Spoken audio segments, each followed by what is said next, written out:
Daily लाइफमा use गर्ने शब्दहरू है। ओछुकरे समादेश, काम सकिएपछि अथवा कसैले मेहनत गर्दा तपाईँलाई धन्यवाद, तपाईँले राम्रो काम गर्नुभयो है भन्न प्रयोग गरिन्छ।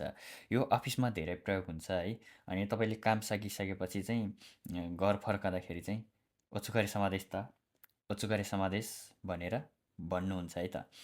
इतदकिमास, खाना खानु अगाडि बोलिने शब्द है यो चाहिँ।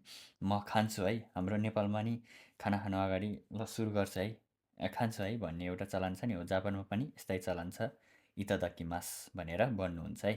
अनि गोचिस्यौ सामा देशिता, खाना खाइसकेपछि भनिने धन्यवाद हो यो चाहिँ।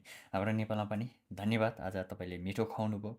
अनि अर्को शब्द छ इत्तेकिमास, घर अथवा अफिसबाट बाहिर निस्कँदा म गएर आउँछु है भन्न प्रयोग गरिन्छ। जस्तै म घरबाट बाहिर निस्किसकेपछि इत्तेकिमास भनेर भन्छु है त।